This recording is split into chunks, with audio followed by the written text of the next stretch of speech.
before we get started, this is my family. These are my two sons, and they both graduated from Melrose High. He graduated in 1983.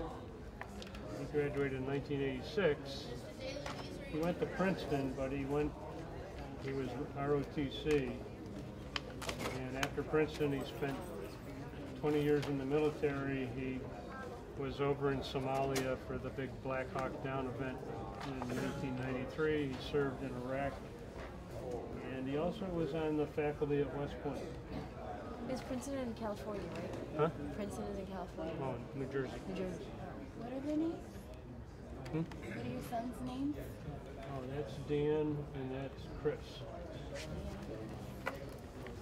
And those are my 5 grandkids. Siblings?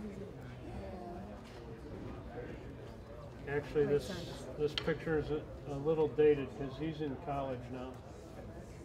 Oh, yeah. All right.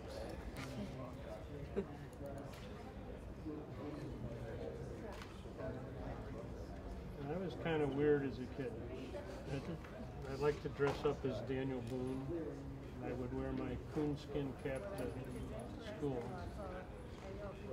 But I sort of had a military leaning back then. I grew up, this is just outside Buffalo, New York. When were you born? 1942. October 27th, 1942.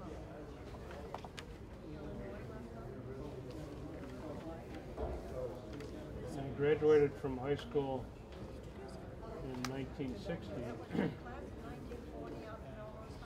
And I was going to Princeton, but at the last minute I got accepted at West Point. Is it a better college? Huh? Is it a better college? Well, they're two different, you can't compare them. They're both excellent schools, Princeton and West Point, but obviously West Point has an additional mission to teach you how to be an officer. You were an engineer? I went into the Corps of Engineers. And I'll explain that in a second.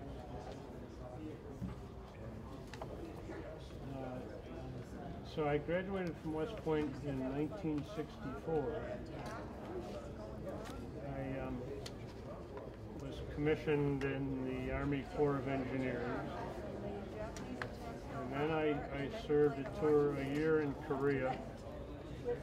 And after graduate school at Ohio State, I served a year in Vietnam. And I came back from Vietnam and I served for a little over 3 years on the faculty at West Point, teaching computer science. So you graduated West Point in 1964? Yes. Yeah. What is the MS? Huh? What is the BS and the MS? Bachelor of Science, Master of Science.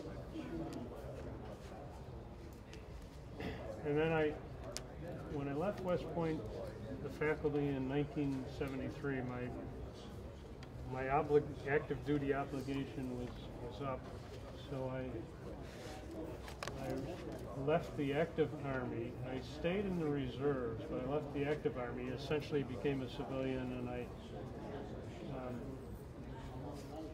got an offer to be an assistant professor at Northeastern, teaching computer science.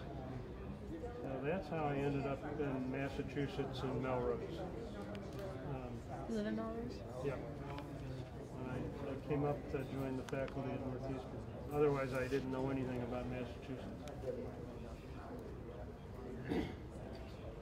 All I knew is Massachusetts didn't get as much snow as Western New York did. Except these days, I'm not sure. So that's a general picture of my background.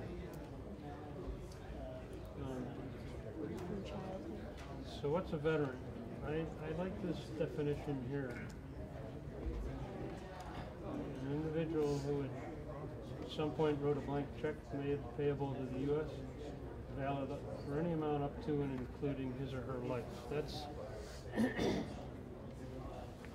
when Congress discusses the benefits for the military and so on. this is the one thing that gets forgotten. You got an additional thing hanging over your head here. And lots of people have been veterans. I mean, you look at the school here, teachers. You've got veterans in your families, probably.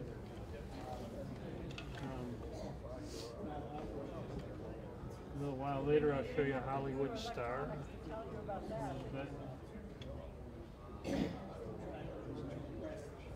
So, now we're at the last week's Veterans Day affair at the junior high. There were about 80 to 90 veterans there from Melbourne.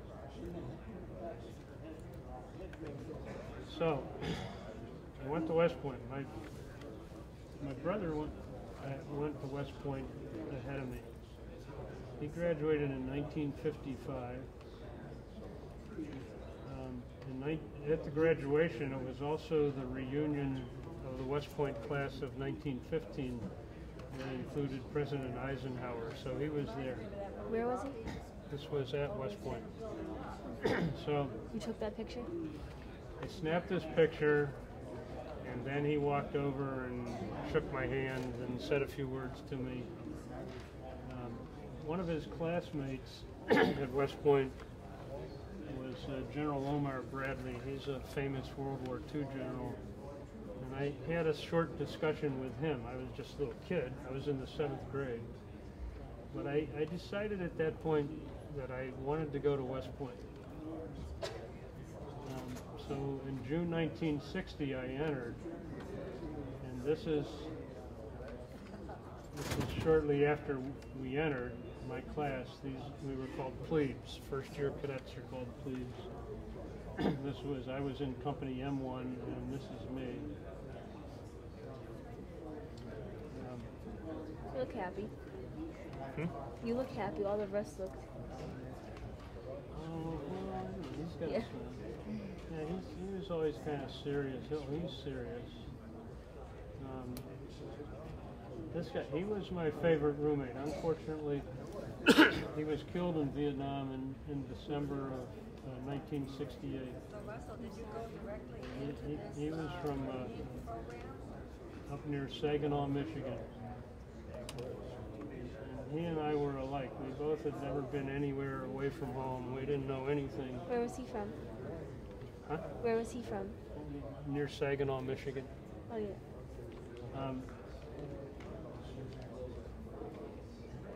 Now, those that are still living, now we get together every 5 years for a reunion. The whole class does.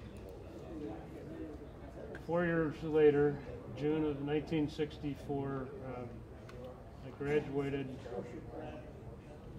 I was a cadet one moment, I had my diploma, and a second lieutenant the next. And that was my brand new car, Chevy Corvair. And I was commissioned as a second lieutenant in the Corps of Engineers. Now the Army has branches. Yeah. There's infantry, armor, deals with tanks, artillery, deals with cannons, Signal Corps, Corps of Engineers.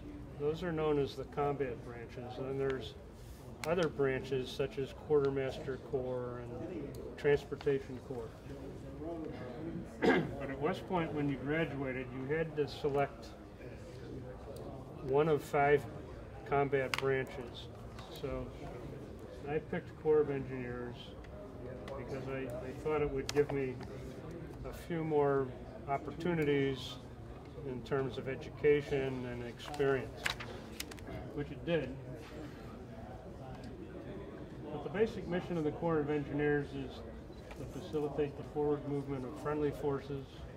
That might be building roads, building bridges, defend against enemy action, that's building defenses, looking for mines and booby traps, or to fight as infantry. Now, back in November of 1963, President Kennedy was assassinated, replaced by Lyndon Johnson, LBJ. And by about Christmas time of 1964, although it wasn't publicly announced, LBJ was planning to go into Vietnam with combat forces. Did you know before everyone? Yeah. U.S. combat forces didn't go into Vietnam until spring of 1965. But in preparation, normally when we graduated, we would have gone to a branch school for about 9 months. For example, if you went into the infantry, you went to Fort Benning. If you went in the armory, you went to Fort Knox.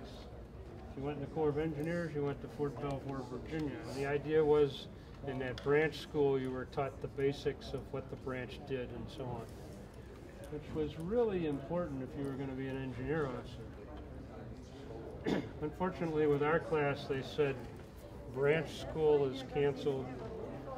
You're going to get out to your units as soon as possible. They wanted us with our units to be there, to be ready to go into Vietnam.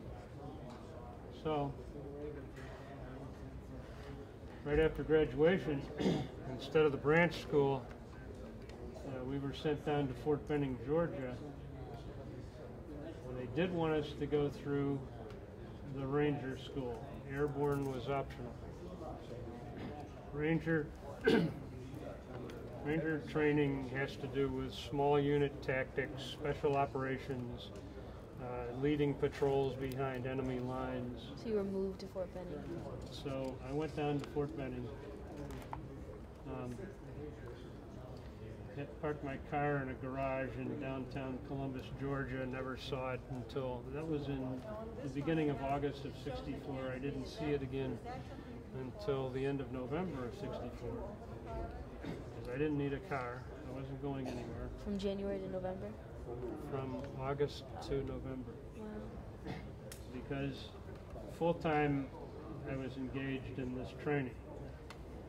And this is the toughest thing I have ever had to do. It was, for that reason, this was called a confidence course, to teach you that you could operate under pressure no matter how tired you were. You didn't think you could go another step, you could. And that was the main benefit of this course. Airborne was easy. That was just jumping out of an airplane with a parachute and getting your jump wings. Ranger School had 3 parts to it. You started off at Fort Benning. You learned basics about patrolling. Then you went up to northern Georgia to the mountain phase. You did rappelling and things like that. Then you went down to Florida for the swamp phase, and you entertained alligators and snakes, and that was a snake. I don't remember where I got that snake, but that was the threat down in Florida. And then I came home. After I came out of airborne school, that was all done. And I went to my first assignment in Korea. I had asked for this. We picked our assignments a year earlier, and I had asked for Korea because I thought before Vietnam at the time, Korea offered the best chance to get out in the field with the troops to really learn what the Army was all about. Are you in that picture? Can't see me, but that's me. Below that one? No. Well, Korea, let me just put Korea in perspective. You've heard of the Cold War? The standoff between the 2 nuclear superpowers, U.S. and the Soviet Union. Huh?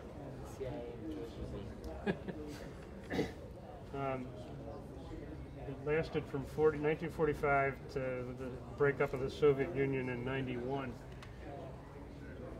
There was never obviously a hot war between the 2 countries, but around the edges you had things like the war in Korea and Vietnam. Korea little bit of history. In June of 1950, after World War II, North and South Korea was divided here at the 38th parallel. But in June of 1950, the North Koreans thought they had an opportunity, and they plunged southward across the 38th parallel into South Korea. We had a few troops there, not many. And the U.S. got forced all the way down here to the tip of South Korea, and were fighting for their lives in what was known as the Pusan Perimeter. In September of 1950, General Macarthur launched the Incheon invasion, which really was a brilliant maneuver because the North Koreans never thought anybody could land in Incheon. This was a mess in here of islands and so on. But we got behind their lines. We drove them all the way back up to the Yalu River here. And then the Red Chinese came in and pushed us back down the peninsula to where things are today. Today, here's the division between North and South, the demilitarized zone, the DMZ. You got the North Koreans on one side, the South Koreans on the other. From time to time, there's still some friction along here. Some North Korean will shoot a weapon. When I went to Korea in 1965, we had 2 infantry divisions positioned just south of the DMZ. Whoops.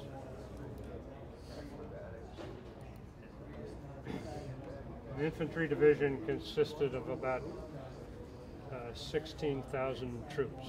An infantry division is the basic Army fighting unit. It's got infantry, armor, engineers. My battalion was a member of the 7th Infantry Division. The other division was the 1st Cavalry Division. So there was no combat. From time to time, we'd go on alert. We'd go up to positions closer to the DMZ.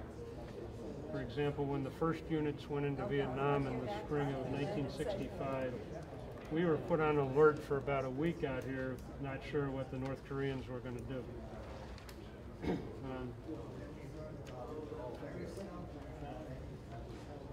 The Korean War ended in 1953, but in 1965 you could still see fighting trenches. There were still some artillery shells sitting around the countryside. They still hadn't grown all their trees back. This was my platoon. I was a 2nd Lieutenant platoon leader. A combat engineer platoon consisted of about 30 troops. And this is me one day up at the DMZ, just south of the DMZ. From Korea, I came back to graduate school at Ohio State for 2 years. I was there. I got my degree in March of 1968. The next day I drove my family up outside Buffalo to an apartment there. A week later I got on a plane for Vietnam. And in Vietnam I served with I was a captain at that time. I had gotten promoted to captain while I was in graduate school. I commanded B Company of the 19th Engineer Battalion. We were not assigned to any infantry division. We were on our own.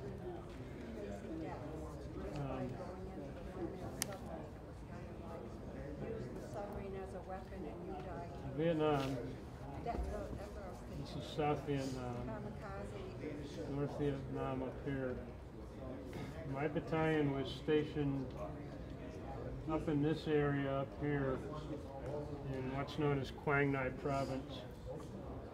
And our basic mission, the battalion's basic mission, was to keep about a 60-mile stretch of Highway 1 open. Highway 1 used to run up from Saigon down here. It would go up along the coast up into North Vietnam. And it was a main supply route for our troops. And the North Vietnamese would North Vietnamese would put mines and booby traps in that road daily.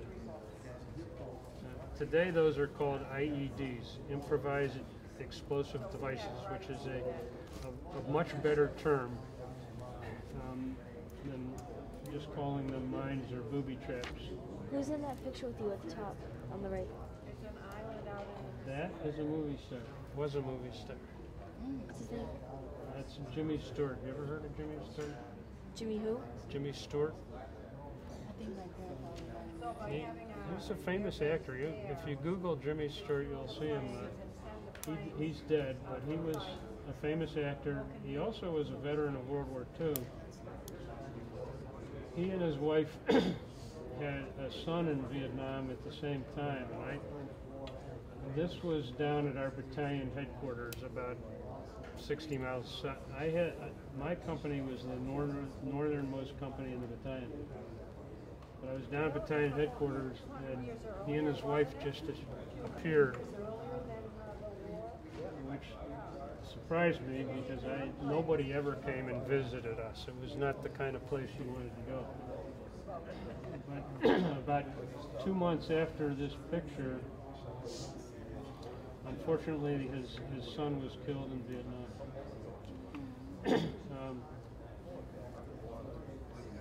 So again, my company's job was to keep that road passable, which meant a daily mine sweep. Every morning, one platoon. I had 3 platoons. A platoon is about 30 people.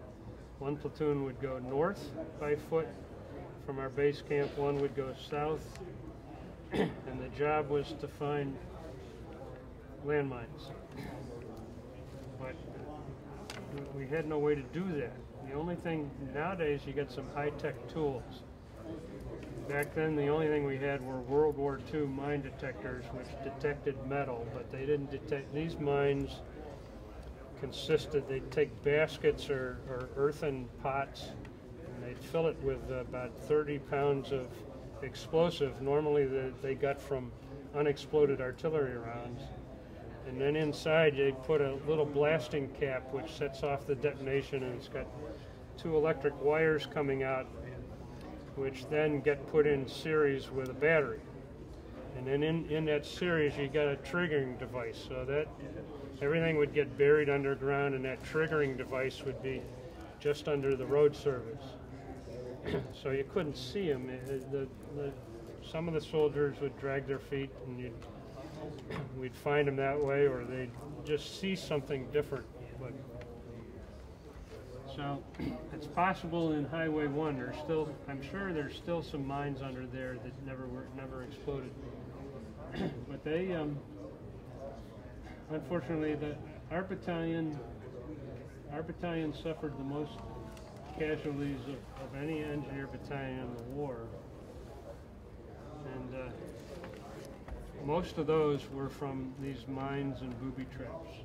At one point, I had about 30 vehicles in my company. At one point, half of them, 15, had been blown up. This one was going to get blown up a little bit later. But nowadays you've got armored vehicles, you've got better protection. Back then we put steel plate around our Jeeps, and this is the military equivalent of a pickup truck. It's a 3/4 ton truck.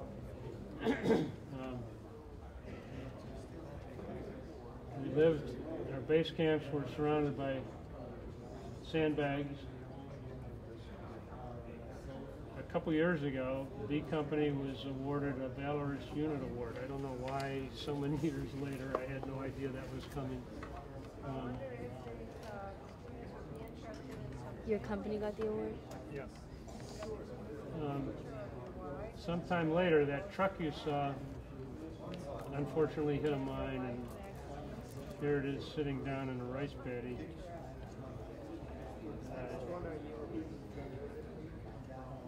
I had been riding in that vehicle right before that happened, but my other platoon had a mine detonate, so I told the driver, take me up there. I went back up there, told him go back down and join your platoon, which he did. Well, he never got there.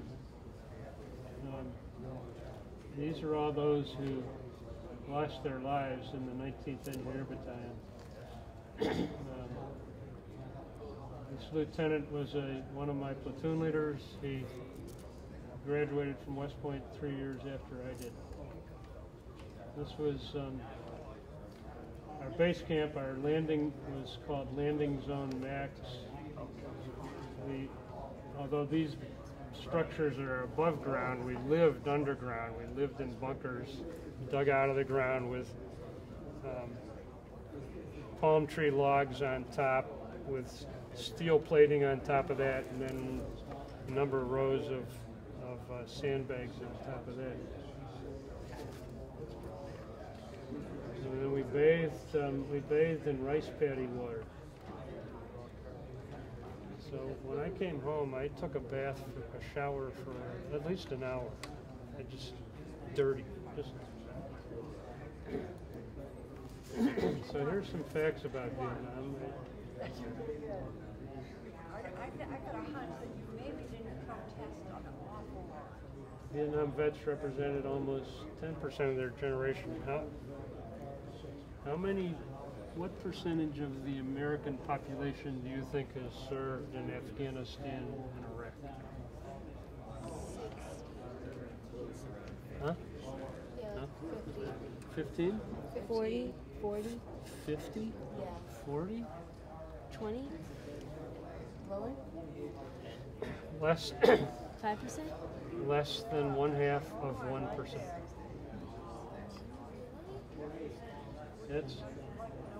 That's of the entire population. That's why the troops go back to Afghanistan if Iraq is over with. But now they're going back. They go back to Afghanistan, multiple tours. Do you believe we should have more troops in?